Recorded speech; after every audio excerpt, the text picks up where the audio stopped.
இந்த மாதிரி நிறைய குற்றச்சாட்டுகள், விமர்சனங்கள் தாவேகா ஆட்சிக்கு ஒரு நெருக்கடியா மாறக்கூடிய வாய்ப்புகள் இருக்கா? இல்ல அதை எப்படி அவங்க சமாளிப்பாங்கன்னு நீங்க நினைக்கிறீங்க? மக்கள் உணர்ந்தால் மட்டும்தான் இந்த நெருக்கடி ஏற்படுங்க. வாக்காளர்கள் அவங்க நேரடியாக பார்த்து உணர வேண்டும். ம். தமிழ்நாட்டை பொறுத்த வரைக்கும் பெண்களுக்கான பாதுகாப்பு அதிகமாக இருக்கிற மாநிலம். இது என்சிஆர்பி டேட்டா தான். ம். கிரைம் ரேட்டுங்கிறது தான் இதுல முக்கியம். நம்பர் ஆஃப் கிரைம்ஸ் இல்ல. ஏன்னா நம்பர் ஆஃப் கிரைம்ஸ்ல வந்து எஃப்ஐஆர் நம்ம ரிஜிஸ்டர் பண்ற மெத்தடு, புகார் அளிக்கிற மனோபாவம் இதெல்லாம் சேர்ந்துரும். ம். கிரைம் ரேட்னா பெர் லேக்.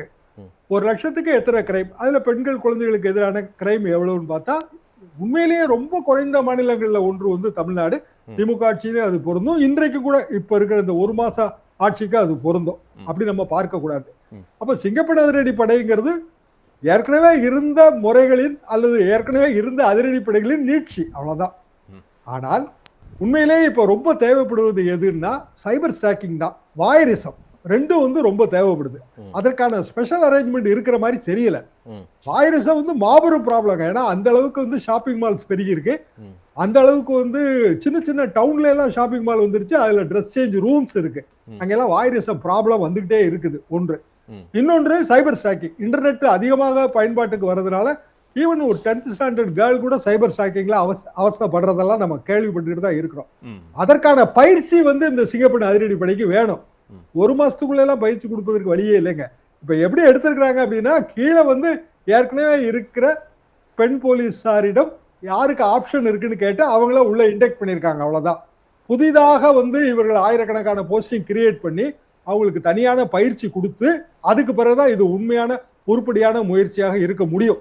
டொமஸ்டிக் வயலன்ஸ் இருக்கு இல்லைங்களா, அது எல்லாமே குடும்பங்களுக்குள்ள நடக்கிற விஷயம், பெண்களுக்கு எதிரானதுதான்.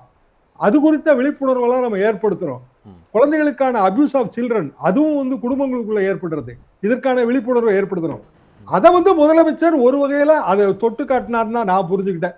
எப்படின்னா இது பற்றிய சமுதாய விழிப்புணர்வை நம்ம ஏற்படுத்தணும். எங்க இருந்துன்னா ஸ்கூல்ஸ்ல இருந்து, காலேஜ்ல இருந்து, ஒர்க் பிளேசஸ்ல இருந்து நம்ம ஏற்படுத்த வேண்டிய கட்டாயத்துல இருக்கிறோம். அதை அவர் புரிந்து கொண்டு செயல்படுத்தினால் உண்மையிலே வெல்லன் கூடும் தான் நான் ஃபீல் பண்றேன். ஆனால் மின்வெட்டெல்லாம் வந்து ரொம்ப பெரிய பிரச்சனையா மாறிட்டு இருக்கு. உணர்றாங்களேன்னு தெரியல. இப்ப நம்ம டொமஸ்டிக்கை பத்தி மட்டும்தான் பேசிட்டு இருக்கிறோம். அரிசி ஆலைகள், சின்ன சின்ன ஆலைகள்லாம் ரொம்ப ஒர்க்கே ஸ்டாப் பண்ணியாச்சுங்க. எல்லா இடத்துலயுமே கரண்ட் ப்ராப்ளம். அவங்களுக்கு பழைய அறவையே இல்ல. நீங்க நெல்லை வந்து கொள்முதல் பண்ணாலும் அரிசியா மாத்துறதுக்கான கெப்பாசிட்டி இருந்ததெல்லாம் ரொம்ப குறைஞ்சு போச்சு. இந்த ஒரு மாசத்துல ஏகப்பட்ட பாதிப்பு இருக்கு. அது நமக்கு போக போக தான் தெரியும். இது போக உள்ளுக்குள்ளே இருந்து பலர் இந்த தாவேகா அரசுக்கு அவப்பெயரை ஏற்படுத்த முயற்சிகள் நடந்துகிட்டு இருக்கு. அதனுடைய விளைவா தான் இது நடக்குது அப்படின்னு சொல்றாங்கல்ல, அதை ஏற்கிறீங்களா? அது நான் ஏற்கலைங்க. என்ன காரணம்னா இது வழக்கமா வந்து பழைய அரசு பேர்ல குற்றச்சாட்டு வைக்கிற மாதிரி தான். நீங்க ஊர்கள்ல கொஞ்சம் கேட்டு பாருங்க.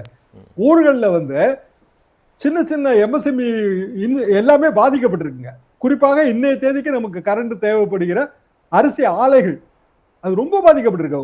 ஒரு 10 டன் அரைக்க முடியும் அப்படின்னா இன்னைக்கு 2 டன் தான் அரைக்க முடியும். கடைசியில் அது எல்லாமே உங்க தலையில தான் வந்து விடிய போகுது. எல்லாமே விலை ஏற போகுது. ஏற்கனவே இங்க வந்து பெரிய அளவுக்கான விலைவாசி பிரச்சனைகள் நம்ம இந்தியா முழுசும் சிக்கி இருக்கிறோம்.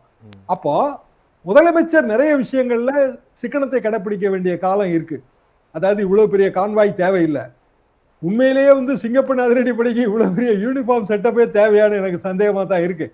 அதுபோக முதலமைச்சர் நாளைக்கு டெல்லி போறாருன்னா 4 நாளைக்கு அவர் தனியார் பிளைட் எடுத்துட்டு போறாரு. அதாவது ரொம்ப அவாய்டபிள் எக்ஸ்பென்சஸ் வந்து இந்த ஒரு மாசத்துல ஒரு 100கணக்கான கோடி ரூபாய் செலவாகுது. அதை வந்து முதலமைச்சர் புரிஞ்சிருக்கிறாராங்கிறதா எனக்கு இருக்கிற பெரிய சந்தேகம். கடுமையான எக்ஸ்பென்ஸ் ஆகுதுங்க. ஒண்ணுமே இல்லைங்க, ஒரு சேரு. அந்த சேர் நம்ம பாரம்பரியமா போட்டிருந்த மரச்சேர் தான். அதை வந்து இப்ப ஆடம்பர சேரா மாத்தி இருக்கிறாங்க. அதோட எக்ஸ்பென்ஸ் எல்லாமே கடைசியில கவர்மெண்ட் எக்ஸ்பென்ஸ் தானே. அப்போ இது எல்லாமே கவனிக்க வேண்டிய நிலைமையில அன்பார்ச்சுனேட்லா ரொம்ப கடினமான ஒரு பொருளாதார சூழல்ல நம்ம இருக்கிறோம். ஆனா அவர் அப்படி நினைக்கிற மாதிரி தெரியல. இன்னைக்கு இருக்கிற நிகழ்ச்சி ஏற்பாடு ரொம்ப சிறப்பா இருந்ததுங்க.